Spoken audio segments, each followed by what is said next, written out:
다음은 심리학자이자 마음의 병으로 고통받는 사람들의 상처를 치유해온 미국의 정신과 의사 고든 리빙스턴이 들려주는 너무 늦게 깨달아 버린 인생의 30가지 진실입니다. 첫 번째 진실. 이 세상에 진실로부터 도망칠 수 있는 사람은 없다. 살면서 때로는 피하고 싶은 진실과 맞닥뜨려야 할 때가 있다. 그냥 모른 채 살면 좋겠지만 진실은 너무 끈질겨서 우리의 발목을 잡고 놓아주지 않는다. 두 번째 진실. 비상한 용기 없이는 불행의 늪을 건널 수 없다. 누구나 불행을 피해갈 수는 없지만 그렇다고 이겨내지 못할 불행도 없다. 세상에 대한 원망과 자기 연민을 이겨낼 용기만 있다면 우리는 모든 고통으로부터 구원받을 수 있다. 세 번째 진실. 가장 견고한 감옥은 우리 스스로 만드는 것이다. 어떤 일을 망치는 가장 큰 원인은 두려움이다. 이 두려움이 갖가지 변명거리를 만들어내며 우리를 뒷걸음치게 만든다. 그리고 이 두려움은 누가 우리에게 준 것이 아니라 우리 스스로 만들어낸 것이다.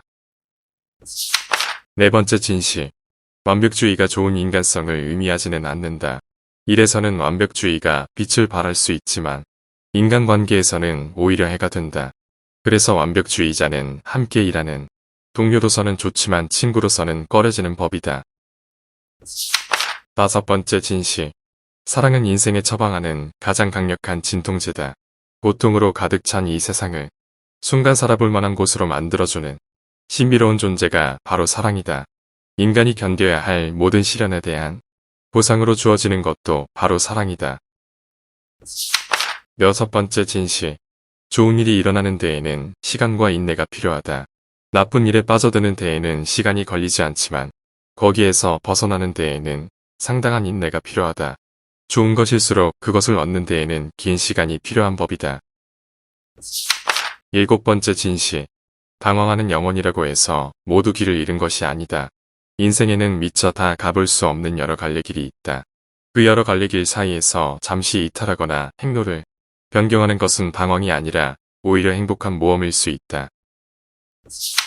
여덟 번째 진실. 짝사랑은 고통스러우면서 낭만적이지도 않다. 애정에 대한 과도한 욕구가 때로는 짝사랑으로 나타나기도 한다. 하지만 사랑은 서로 소통될 때 비로소 그 빛을 발한다. 혼자 하는 사랑은 낭만적이지도 행복하지도 않다. 아홉 번째 진실. 같은 행동을 반복하면서 다른 결과를 기대할 수는 없다. 우리는 너무나 많은 것을 체념하며 살고 있다. 하지만 희망이 없는 사람은 변화를 꾀할 수 없다. 불행하다고 느낀다면 지금과는 다른 방식으로 살아보려는 노력이 필요하다. 열 번째 진실. 만일 지도가 지형과 다르다면 지도가 잘못된 것이다. 우리는 많은 것을 시행착오를 겪은 뒤에야 깨닫게 된다. 이 깨달음이 모여 인생의 지도를 만들어 나간다. 결국 인생이란 지금 발을 딛고 있는 현실에 맞게 머릿속에 지도를 수정해 나가는 과정이다. 11번째 진실. 지금 하는 행동이 미래를 말해준다.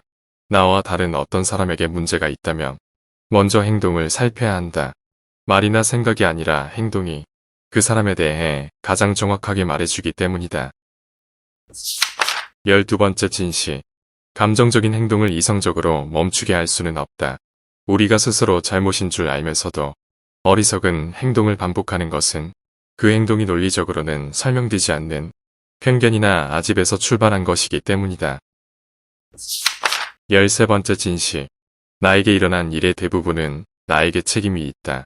사람은 자신의 고통을 다른 사람이나 외부 환경 탓으로 돌리려고 한다. 하지만 자신을 고통에 빠뜨리는 것도 그 속에서 구해내는 것도 결국은 자기 자신임을 알아야 한다. 14번째 진실. 모든 인간관계에서 주도권은 무심한 사람이 쥐고 있다. 어떤 인간관계든 깨어질 때는 어느 한쪽이 먼저 마음이 떠나기 마련이며 그 사람이 오히려 강자가 되어 원상회복을 위한 약자의 모든 노력을 헛수고로 만들어 버린다. 15번째 진실.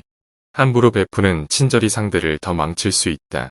우울증에 걸린 사람에게 필요한 것은 주위 사람들의 친절이나 보호가 아니라 절망을 이겨내겠다는 본인의 강력한 의지다. 16번째 진실. 정말로 바꾸고 싶다면 지금 당장 용기를 내야 한다.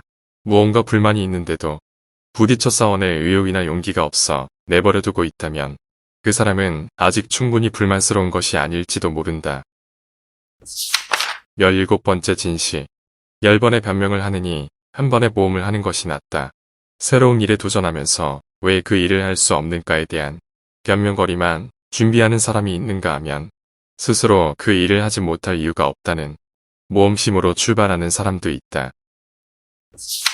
18번째 진실. 지금 여기에서 좋은 것이 영원히 좋으리란 법은 없다. 뛰어난 두뇌, 유머 감각, 완벽주의 등 어떤 사람을 돋보이게 해주던 요소들이 때로는 그 사람을 불리한 처지로 몰아넣을 수 있다.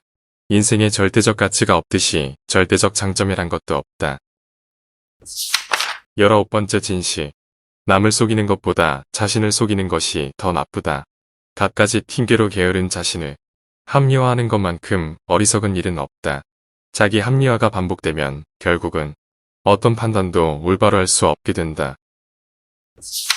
20번째 진실. 이혼과 분류는 완벽한 사랑의 환상에서 비롯된다. 나를 온전히 이해해주는 사람과 영원히 함께하는 완벽한 사랑이 있다면 얼마나 좋을까. 하지만 그것은 환상이며 헛된 욕망일 뿐이다. 이혼과 불륜이 난무하는 이 현실이 그것을 잘 말해주고 있다. 21번째 진실. 이별은 사랑의 가치를 더욱 소중하게 만들어준다. 진실로 사랑했다면 그 사랑은 결코 사라지거나 죽지 않는다. 사랑하는 사람이 떠난 자리에도 사랑은 그대로 남아 더욱 견고하고 아름다워진다. 22번째 진실. 아무리 좋은 부모라도 훌륭한 스승이 되기는 어렵다. 끊임없이 규칙을 만들고 강요하며 통제해야만 부모로서의 역할을 다하는 것이라고 믿는 사람이 있다. 하지만 그 결과는 오히려 아이를 나약하고 비관적인 사람으로 만들 뿐이다. 23번째 진실. 어떤 사람은 아프다는 핑계로 책임을 회피한다. 아픈 사람에 대해서는 관대해지는 법이다. 그래서 누군가의 사랑을 갈구하거나 혹은 고통스러운 상황을 회피하고 싶을 때 우리는 몸져눕는 방법을 선택하곤 한다. 24번째 진실. 불필요한 두려움은 진정한 기쁨을 방해할 뿐이다. 이 사회는 온갖 다양한 것들로 우리를 불안하게 만든다. 전쟁과 테러, 가난, 질병, 사업 실패. 그것들은 단지 일어날 가능성이 있다는 것만으로 우리의 행복을 방해한다. 25번째 진실. 부모가 자식의 모든 문제를 해결해 주지는 못한다. 훌륭한 부모가 되고 싶다면 통제하는 대신 따라오게 해야 한다. 가장 중요한 것은 아이들에게 어떤 상황에서도 행복해질 수 있다는 믿음과 용기를 심어주는 일이다. 26번째 진실. 아쉬운 기억일수록 낭만적으로 채색되는 경향이 있다. 과거의 기억은 곧잘 낭만적인 환상으로 부활한다. 과거의 낭만적인 기억에 매달리는 사람들의 문제는 현재에 만족하지 못하고 미래를 불안하게 생각한다는 것이다. 27번째 진실. 인생의 마지막 의무는 아름다운 노년을 준비하는 것이다. 외로운 노년을 자식에게 기대라는 것은 더 이상 환영받지 못한다. 노년의 상실감을 품위와 의지로 견뎌내는 것이야말로 우리가 마지막으로 용감해질 수 있는 기회다. 28번째 진실. 세상에 실망할 수는 있지만 심각하게 살 필요는 없다. 온갖 부조리와 절망 속에서도 희망을 발견하고 사랑하며 살아가는 것. 어떤 상황에서도 웃을 수 있는 용기를 발휘하는 것이야말로 인간의 가장 위대한 능력이다. 29번째 진실. 시련에 대처하는 방식이 삶의 모습을 결정한다. 우리는 대부분의 상황을 자유의지대로 선택할 수 있다. 시련에 대처하는 방식에 있어서도 마찬가지다. 시련을 대처하는 여러 방식 중에서 어떤 것을 선택하느냐에 따라 우리의 인생은 달라질 수밖에 없다. 30번째 진실. 용서는 다른 사람이 아니라 나 자신에게 주는 선물이다. 용서는 포기나 망각이 아니라 변화를 위한 적극적인 의지이다. 원망이나 복수심을 버리기 위해서는 그만큼 내면의 성숙이 필요하고 내면의 성숙은 그저 얻어지는 것이 아니다. 고든 리빙스턴이 너무 일찍 나이 들어버린, 너무 늦게 깨달아버린 중에서였습니다. 영상이 유익하셨다면 좋아요, 구독 부탁드립니다.